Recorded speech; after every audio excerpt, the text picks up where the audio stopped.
नमस्कार। हर हर महादेव। ओम नमो शिवाय। देवों के देव महादेव की असीम महिमा का वर्णन करने वाले पवित्र ग्रंथ शिव पुराण की दिव्य कथा में आपका स्वागत है। शिव पुराण एक केवल कथा नहीं बल्कि भक्ति भाव और मोक्ष का मार्ग दिखाने वाला महान ग्रंथ है। आइए भगवान शिव कृपा से पावन यात्रा का शुभारंभ करते हैं। ओम नमो शिवाय। पहला अध्याय। एक समय महर्षि श्री वेद व्यास जी के प्रधान शिष्य श्री सूत जी, जिन्होंने अपने गुरु की सेवा द्वारा बड़प्पन प्राप्त किया था, नेमी परायण नामक वन में भगवान सदाशिव की तपस्या कर रहे थे। वे सदैव शंकर जी के ध्यान में मग्न रहकर उन्हीं के गुणों का कीर्तन किया करते थे। उन्हीं दिनों संयोग से शौनक ऋषि अपने साथ अन्य बहुत से ऋषियों को लेकर श्री सूत जी के पास आए तथा उनसे इस प्रकार बोले, हे सूत जी, हम लोग संसार रूपी अथाह सागर में डूबे हुए हैं। हमारा परम सौभाग्य है कि आज हमें आपके दर्शन प्राप्त हुए। कुछ समय पश्चात वह युग आने वाला है जिसमें पुराने धर्म नष्ट हो जाएंगे तथा पापाचार में वृद्धि होगी। सब लोग उस धर्म को त्याग कर कुमार्ग पर चलने लगेंगे। चारों वर्ण इस प्रकार अपने कर्मों से पतित हो जाएंगे कि ब्राह्मण वर्ण खेती करने लगेगा। ब्राह्मण छल छिद्र में अत्यंत चतुर होंगे और अपने धर्म को भुला बैठेंगे। क्षत्रिय भी अपने जाति धर्म को त्याग कर युद्ध क्षेत्र से विमुख हो पलायनवादी बन जाएंगे तथा चोरी करने में अत्यंत चातुर्य का प्रदर्शन करेंगे। वे शुद्धों के समान कर्म कर उठेंगे और उसी अवस्था में रहकर प्रसन्नता का अनुभव करेंगे। गो की रक्षा करना वे छोड़ देंगे। इस प्रकार क्षत्रिय जाति अत्यंत अन्यायी एवं दुखदायी हो जाएगी। ओम नमो शिवाय। इस प्रकार वैश्य भी अपने शेष धर्म को त्याग कर पाप कर्मों द्वारा धर्म का संचय करेंगे एवं उत्तम मार्ग को ठुकरा देंगे। इसी प्रकार शूद्र भी अपने धर्म को त्याग कर ब्राह्मणों का कर्म करने की चेष्टा करेंगे। शूद्रों द्वारा इस प्रकार विपरीत कर्म किए जाने पर ब्राह्मणों का तेज नष्ट हो जाएगा। ऐसी दशा में संपूर्ण प्राणियों की आयु भी कम रह जाएगी। संसार में जब इस प्रकार का अधर्म बढ़ जाएगा और जाति बंधन नष्ट प्राय हो जाएगा, उस समय भिक्षुकों द्वारा भिक्षा मांगी जाने पर भी उन्हें कोई कुछ दान नहीं देगा। वर्णशंकर मनुष्य को उच्च कुलीन समझकर और लोगों को हे दृष्टि से देखेंगे। स्त्रियां भी दुष्ट प्रकृति वाली बनकर अपने पति की सेवा से विमुख हो जाएंगी। ऐसी अवस्था में संतान भी अपने माता पिता से प्रीति रखना त्याग देगी। मनुष्यों में संयम जप तप तथा शील नष्ट हो जाएगा।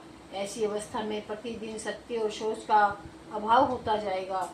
हे सूत जी, घोर कलिकाल में लोग तपस्वियों को केवल इसीलिए सम्मान देंगे कि वे उनके पुत्र आदि उत्पन्न होने की कामना को पूर्ण करने में सहायता प्रदान करें।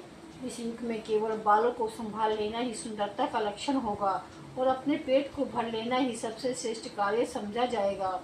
भला आप ही बताइए कि ऐसे घोर समय में कलयुगवासी जीव किस प्रकार मुक्ति प्राप्त कर सकेंगे। वे अपने पापों तथा सहस्त्र दुष्कर्मों को भस्म कर सत्पथ को अपनाने में किस प्रकार समर्थ हो सकेंगे। आप सब प्रकार की चिंताओं को दूर करके प्रसन्नता का प्रदान करने वाले हैं। हम लोग इसी चिंता में डूबे हुए थे कि जब तक हमें आपके दर्शनों का सौभाग्य प्राप्त हो गया। अब कृपा करके कोई ऐसा उपाय बताइए जिससे हमारी यह चिंता नष्ट हो जाए और हम प्रसन्नता को प्राप्त कर सके। संसारिक जीवों का हित चाहने वाला आपके समान और कोई नहीं है। आपने भगवान वेद व्यास की अत्यंत सेवा की है और उन अनेक पापियों को पाप रूपी समुद्र से पार उतारा है। भगवान कृष्ण देवपायन ने अत्यंत कृपा करके आपको संपूर्ण पुराण पढ़ाए हैं। अतः आप हम पर भी अवश्य कृपा करें। शौनक ऋषि के मुख से निकले हुए इन शब्दों को सुनकर सूत जी अत्यंत प्रसन्न हुए। तदुपरांत अपने नेत्रों से प्रेमाश्रुओं की वर्षा करते हुए इस प्रकार बोले, हे शौनक जी तथा अन्य ऋषि महानुभावों, आप लोग परम ज्ञानी एवं संपूर्ण संसार का हित चाहने वाले हैं। यद्यपि संसारी लोगों की वह बुद्धि नष्ट हो गई है जिससे सबके मंगल का ध्यान रहता है, परंतु आप सब लोग उसकी अपवाद स्वरूप हैं, क्योंकि आपने अन्य लोगों के उपकार के लिए मुझसे यह प्रश्न किया है।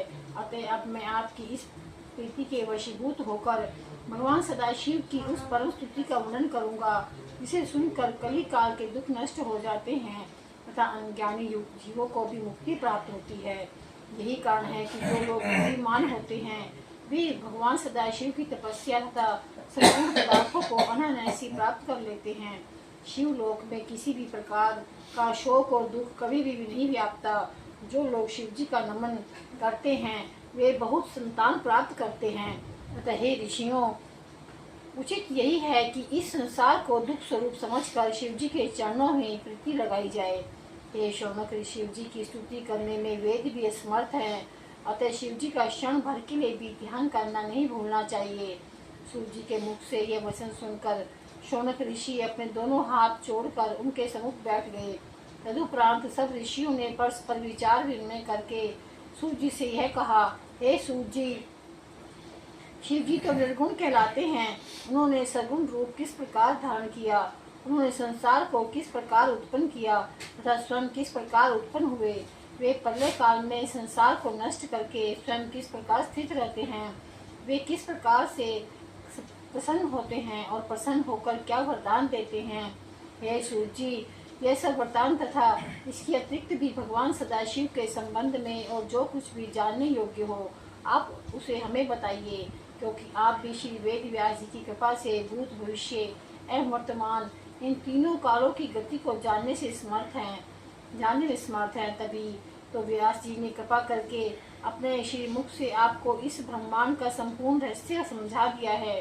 यह बात निश्चित है कि जब तक श्रेष्ठ ब्रह्मज्ञानी से भेंट नहीं होती तब तक शोक तथा मोह नष्ट नहीं होता है। हम तो उसी को बड़ा भाग्यवान मानते हैं जो शिव जी कथा कीर्तन से अपना संबंध बनाए रहता है।